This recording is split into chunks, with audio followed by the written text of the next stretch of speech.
Hello दोस्तों, मैं संदीप आप सबका अपने यूट्यूब चैनल ज्ञान आर्यभट्ट में स्वागत करता हूं। तो चलिए आज देखेंगे हम दिल्ली पुलिस से रिलेटेड जितनी भी आपकी समस्याएं हैं, सारी समस्याएं हम सॉल्व करेंगे।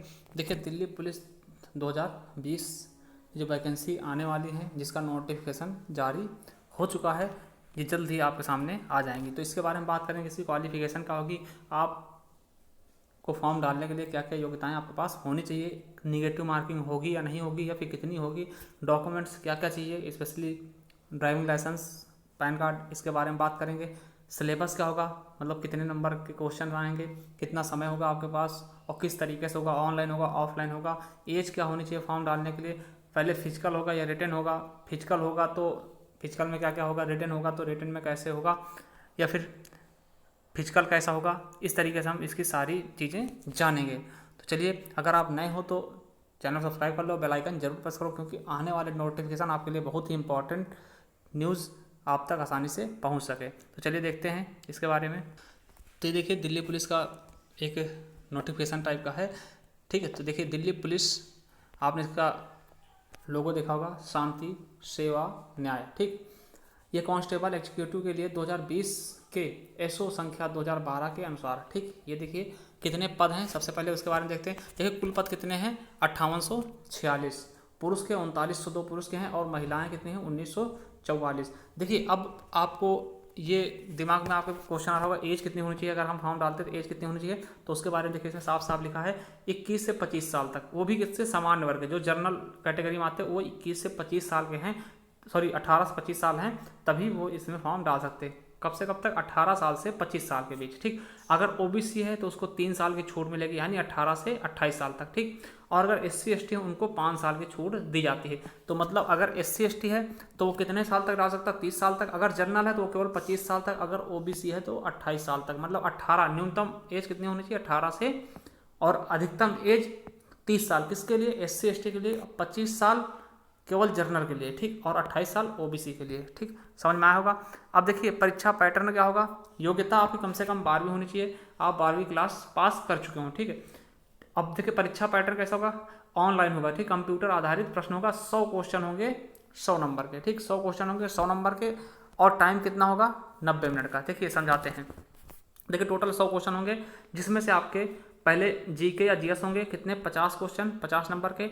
उसके बाद रीजनिंग होगी 25 क्वेश्चन, ठीक। और कंप्यूटर के होंगे आपके 10 क्वेश्चन, और 15 क्वेश्चन होंगे आपके मैथ के, ठीक। तो ये आपके पास सिलेबस हो गया, 25 15 75, और ये 25, पूरे 100 क्वेश्चन हो जाएंगे आपके 100 नंबर के, ठीक। याद रखेंगे 50 क्वेश्चन होंगे जीके या जीएस से, और 25 क्वेश्चन होंगे रीजनिंग के, 10 कंप्यूटर से होंगे, और मैथ से होंगे 15 क्वेश्चन, ठीक। इंग्लिश नहीं पूछी आएगी, ठीक। तो याद रखेंगे। और इसके लिए 100 क्वेश्चन के लिए आपको टाइम निर्धारित कितना है, 90 मिनट, यानी 1.5 घंटे आपको टाइम दिया जाएगा, ठीक। तो याद कर लेना, ठीक। और निगेटिव मार्किंग की बात करते हैं तो क्या होगी, 1/4, मतलब 0.25, आप 1/4 इसको कह सकते हैं। 4 क्वेश्चन गलत करने पर एक क्वेश्चन आपका स्वतः गलत कर दिया जाएगा, ठीक। निगेटिव मार्किंग आपको पता भी चल गई है, ठीक। देखिए, और पहली चीज़ ये है कि पहले क्या होता था इसमें, पहले क्या होता था, पहले रनिंग होती थी, पहले फिजिकल होता था, राइट, इसका, फिर उसके बाद रिटर्न होता था, ठीक। मगर पहली बार ऐसा हुआ कि इस बार पहले आपका रिटर्न होगा, ठीक। पहले आपका क्या होगा, रिटर्न होगा। रिटर्न अगर क्वालिफाई करते हो तो उसके बाद आपको फिजिकल के लिए क्वालिफाई किया जाएगा, ठीक। अब बात कर लेते हैं, अगर फिजिकल के लिए आप क्वालिफाई होते हो तब आपकी फिजिकल में क्या क्या मांगा जाएगा, ठीक। तो फिजिकल के लिए देखते हैं, शारीरिक दक्षता के लिए देखिए 6 मिनट में आपको 1600 मीटर की रेस मारनी होगी, किसको, पुरुषों के लिए, ठीक। अभी पुरुषों के लिए बात करेंगे। और 14 फीट क्या होगी, ऊंची कूद, सॉरी लंबी कूद कितनी, 14 फीट, आपको 14 फीट लंबी कूद कूदना होगा। और ऊंची कूद जो होगी 3.9 फीट, ठीक, 3.9 फीट आपको ये कूदनी होगी, ऊंची कूद, ठीक, जो ऊंचाई वाली होती है, ये है ना, ऐसी कूद, ठीक। उसके अलावा आपकी चेस्ट जो होनी चाहिए 80 से 85, 80 ऐसे होनी चाहिए नॉर्मल, और 85 फुलाने के बाद, अगर आपकी ज़्यादा है तो कम से कम 5 सेंटीमीटर फूलना चाहिए, ठीक। ऊंचाई आपकी 170 होनी चाहिए, ठीक, जनरल के लिए, ओबीसी के लिए, ठीक। और एससी एसटी के लिए छूट है कितनी, 1.65 होनी चाहिए, ठीक। 1.65 है, अगर एससी एसटी में आते हो आप तो डाल सकते हो, ठीक। जनरल ओबीसी के लिए 170 हाइट होनी चाहिए, ठीक। अब देखिए महिलाओं के लिए, ये तो पुरुषों के लिए बात हो गई। अब महिलाओं के लिए क्या, 8 मिनट में 1600 मीटर होगी। देखिए पुरुष 6 मिनट में और महिलाएं 8 मिनट में, ठीक।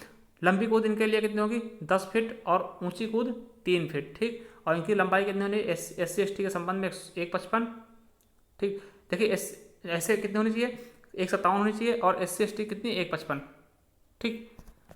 चलिए SC के लिए 1.55 और ST के लिए 1.52, ठीक। तो अब देखिए क्या होगा कि पहले आपकी क्या होगा, देखिए इसमें वही चीज़ बताई गई है जो हमने आपको बताया है कि पहले क्या होगा आपका रिटन होगा। रिटन के बाद जब आप क्वालिफाई हो जाओगे एक मेरिट दायरा तैयार किया जाएगा SC ST OBC का अलग अलग। अगर उसमें आप क्वालिफाई होते हो मेरिट के आधार पर तो आपको फिजिकल के लिए बुलाया जाएगा। यही चीज़ इसमें बताया गया यहाँ तक, ठीक। थोड़ा सा संक्षिप्त में समझ सकते हैं, ठीक।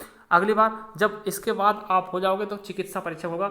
मतलब पहले क्या होगा आपका रिटन होगा, फिर क्या होगा फिजिकल होगा, फिर उसके बाद मेडिकल होगा, ठीक।